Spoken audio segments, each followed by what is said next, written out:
Good evening, and welcome to the Crypto Overnighter. I'm Nicodemus, and I will be your host as we take a look at the latest cryptocurrency news and analysis. So sit back, relax, and let's get started. And remember, none of this is financial advice. And it's 10 p.m. Pacific Time, Monday, September 18th, 2023. Welcome back to the Crypto Overnighter, where we have no sponsors, no hidden agendas, and no BS. But we do have the news, so let's talk about that. Tonight, we deep dive into JPEX's meltdown in Hong Kong and what that means for crypto regulation. Next, we examine the $70 million hack that rocked CoinEx and the geopolitical implications behind it. Then we turn our attention stateside to discuss Senator Elizabeth Warren's anti-crypto bill and the brewing congressional storm over central bank digital currencies. We'll also break down the recent celebrity lawsuits surrounding the now defunct FTX exchange. And finally, we will close with a look at how Europe is taking the lead in crypto ETFs, while the US languishes in regulatory limbo. Buckle up, it's going to be a time. Hong Kong-based crypto exchange JPEX is under fire from the Hong Kong Securities and Futures Commission. The SFC arrested one person linked to the exchange. We've been talking about JPEX for a couple of days now, and it sounds like they're off to kind of a rough start. JPEX has been operating without a license in Hong Kong. The exchange received numerous complaints leading to a police investigation. Amid liquidity issues, JPEX suspended all transactions on its Earn trading interface. The exchange is also considering restructuring as a decentralized autonomous organization, a DAO. Joseph Lam, a crypto influencer and former lawyer, was arrested in Hong Kong for his association with JPEX. The police raided his office and seized evidence. Lam had urged affected JPEX users to report losses via a police hotline.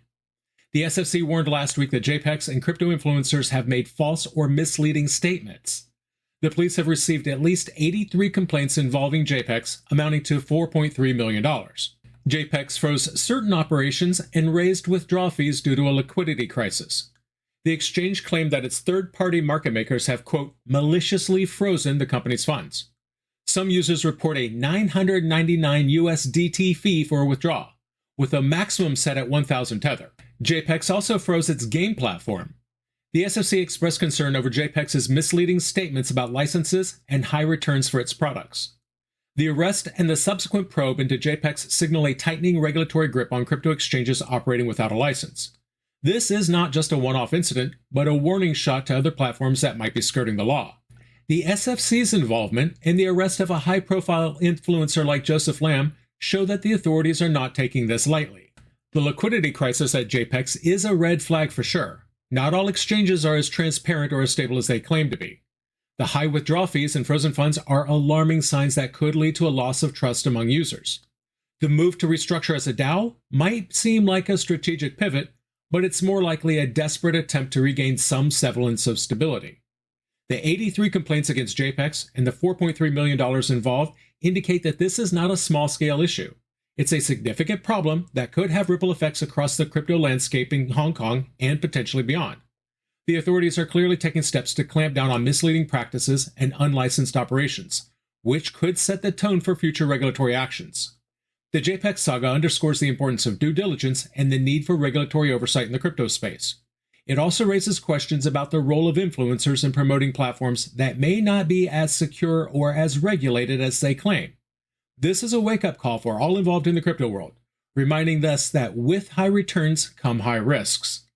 All right, from one sinking ship to another. If you think JPEX's meltdown was a shocker, wait till you hear about CoinEx. Before we dive in, give us a like and hit that subscribe button if you're enjoying the show so far. You won't want to miss this.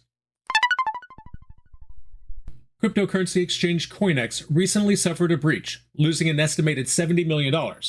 The North Korean-sponsored Lazarus group was identified as the hackers behind the attack. CoinEx published an open letter inviting the hackers to negotiate and return the stolen assets. The exchange also promised a generous bug bounty reward for the return of the assets. The hack occurred on September 12th, draining assets from the platform's hot wallets. The incident led CoinEx to halt all deposits and withdrawals. CoinEx is working on completing wallet upgrades next week and has promised to reimburse affected users 100%. CoinEx's CEO expressed his regrets and reassured users that their funds would not be impacted. The exchange released an FAQ to address community concerns. CoinEx initiated rigorous investigations into the attack and contacted peer exchanges to freeze related assets. The exchange is focused on upgrading the wallet architecture, calculating losses, and freezing suspected addresses. CoinEx also reassured its users that each of its product lines operates independently with its own risk control system. Now, first off, the audacity of CoinEx to openly invite hackers for negotiations is a bold move, but it also reeks of desperation. Traditional security measures have failed, so now they're resorting to unconventional methods. The involvement of the Lazarus group adds another layer of complexity. Known for their North Korean affiliations, this group isn't your run-of-the-mill hacker collective. They're state-sponsored, which means they have resources and motivations that go beyond quick financial gains. Honestly, I don't think a bug bounty offer is going to have any effect whatsoever. Why would they give the money back? CoinEx's promise to reimburse users is commendable, but let's be real. It's also a necessary move to salvage what's left of their reputation. The fact that they had to halt all operations is a massive red flag. It's a disruption that not only affects the exchange, but also shakes the trust of millions of users. Trust, once lost, is hard to regain, and this incident has sown seeds of doubt that will take a long time to uproot. CoinEx is planning security upgrades, but the question remains, will it be enough? And more importantly, will users stick around to find out? From hackers to lawmakers, the threats to your crypto wallet are as diverse as they are dangerous. If you're concerned about how the government's next move might affect you, don't go anywhere, we're just getting started. And this one's our cover story for tonight. 9 U.S. senators have publicly backed Elizabeth Warren's crypto bill. The bill aims to close legal loopholes and bring crypto firms into compliance with existing financial laws. The bill has been reintroduced by Senators Elizabeth Warren, Roger Marshall, Joe Manchin, and Lindsey Graham. The bill is endorsed by several organizations, including the Bank Policy Institute and Transparency International US. The U.S. House Financial Services Committee is also moving forward with legislation to block the issuance of a central bank digital currency. Committee Chairman Patrick McHenry announced that the markup session for the Digital Dollar Pilot Prevention Act will take place on September 20th. The bill was first introduced by Alex Mooney, a Republican Party representative, on May 26th. Mooney stated that CDBCs pose major privacy and government surveillance concerns. He also claimed that China is using its CDBC pilot program to monitor citizens and restrict banking access for government dissenters.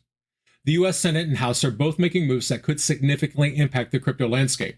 Elizabeth Warren's bill, backed by a growing number of senators, aims to tighten regulations on crypto companies.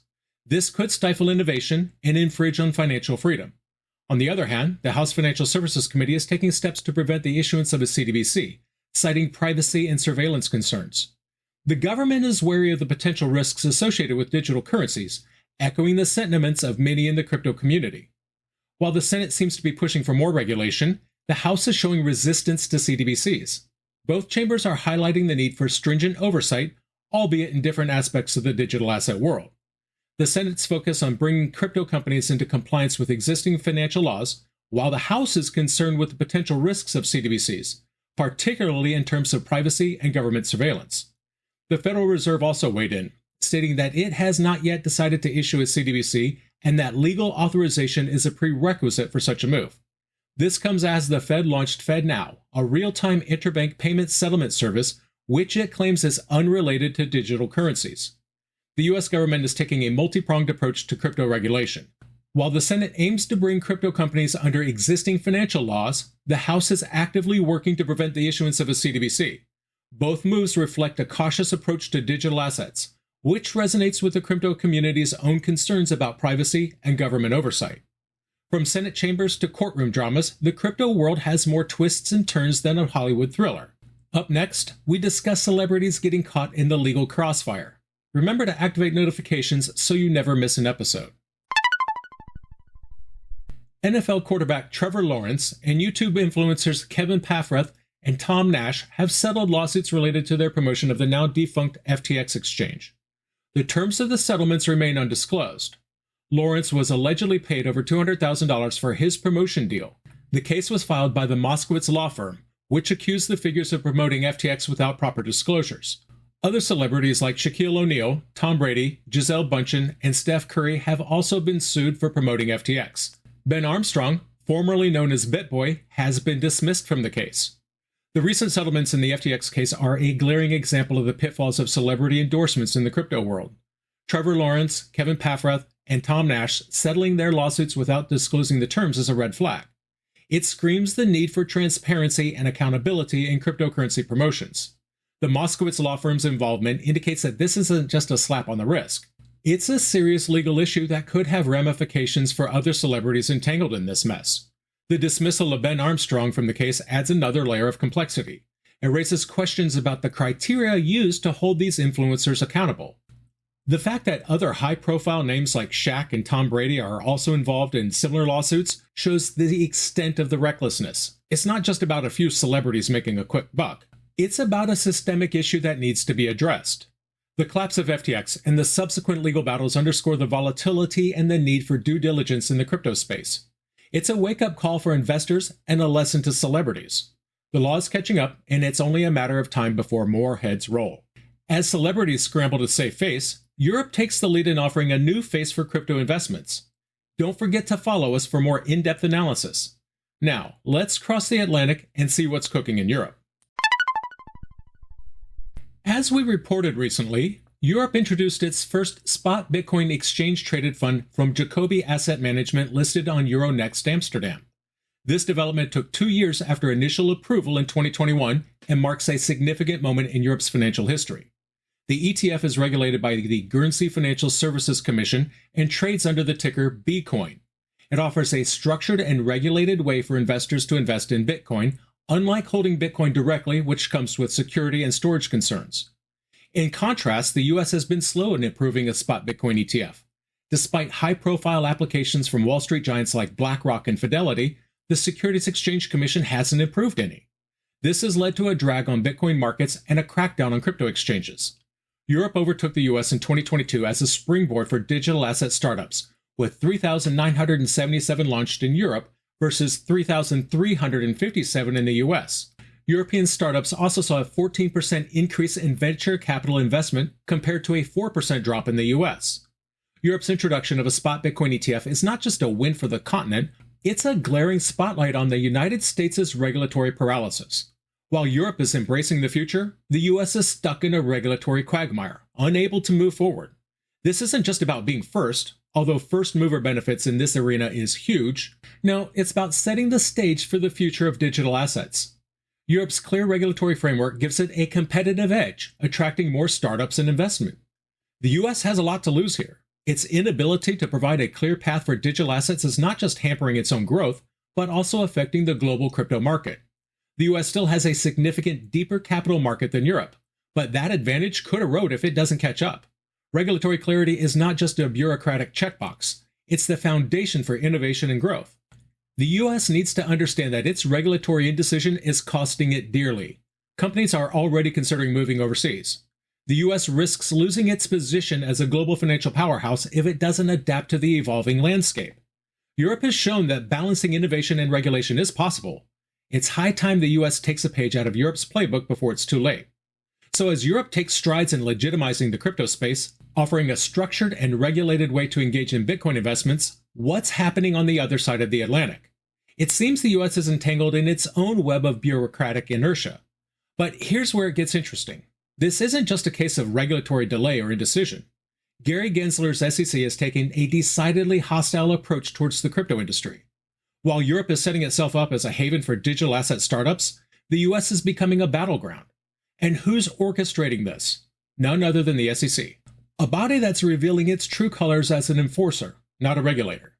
Because let's be clear, corrupt practices are happening at the SEC, according to the New York Post. Gensler is under fire for his efforts to fix markets and his anti-crypto stance.